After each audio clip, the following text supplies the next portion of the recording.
So everyone, I am back from my holiday, not that any of you really cared, let's be honest, and while I was away I uploaded a video called Is Season 3 Too Little Too Late for Battlefront 2? And it became apparent while I was away that apparently the real question we should be asking is how long will Season 3 keep people interested? So we're going to do both on this channel. I've answered the first question, today we're going to answer the second question, so thanks for the video idea, let's get into it. So the first issue with Season 3 is the maps, and how many we will be getting.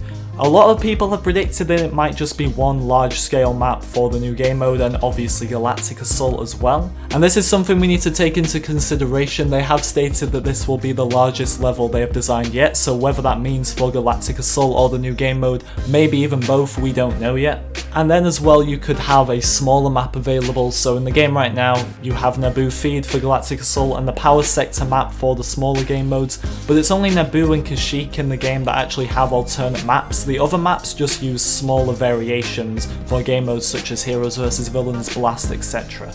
And that raises a huge issue because who's going to want to come back to Battlefront 2 if there's only one new map available, and that's only going to be the second new map all year, when there's a lot of other games coming out releasing brand new titles which are going to include various different maps. We're also going to need a more in-depth explanation of what content is coming and when. Right now we just know that stuff is coming in fall and winter, and I do believe they've confirmed that we're going to get a more in-depth look at this roadmap. So for example, if the content begins in September, we're going to need a complete roadmap for that month, then obviously October as well, November and December, dependent on how long this season actually lasts. So it might be 2 months, it might be 3 months, it might be nowhere near any of those, I'm not too sure yet.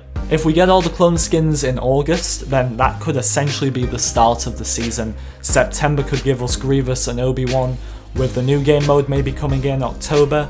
Then Dooku and Anakin in November and Geonosis in December. That seems realistic, however the season might be over by the time December arrives. I would say as well, as far as keeping people interested, that Grievous and Obi-Wan will have no problems doing that in the slightest, especially Grievous because people have wanted him for so long. He is arguably the hero that is going to switch up gameplay the most. He's going to work like no other hero with his forearms if he's given all four, which I think he will be, definitely as an ability at least. And I don't think those heroes will have any issues keeping people interested for at least a month.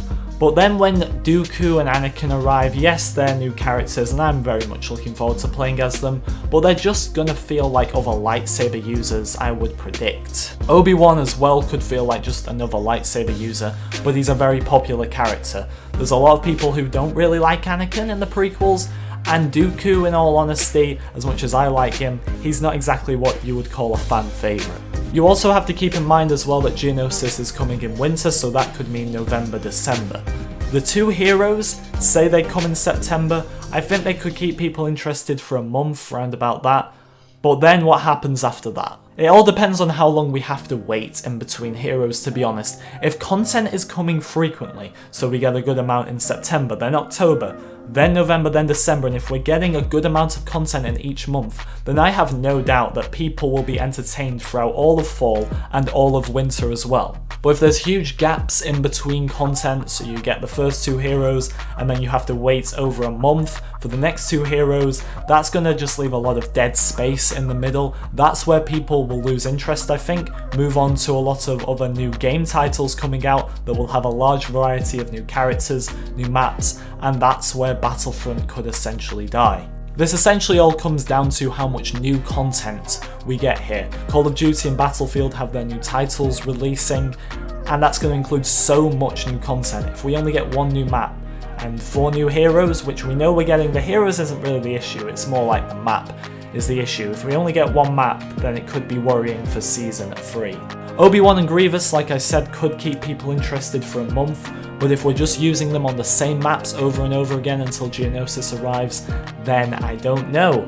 Maybe more people will leave the game. It's a hard one to predict, I have to say. My honest prediction though, to end off this video, is that yes, Grievous and Obi-Wan Kenobi will keep a lot of players playing the game for at least a month, but if there's then a huge break in between those two heroes and the next two heroes, yes, Anakin and Dooku will bring players back, but if Geonosis is just one map, not even two, we really need a second map, then I don't see that many people sticking around. So it all comes down to the amount of maps we get. I think maps is important. Also new weapons as well. We need some new weapons in the game.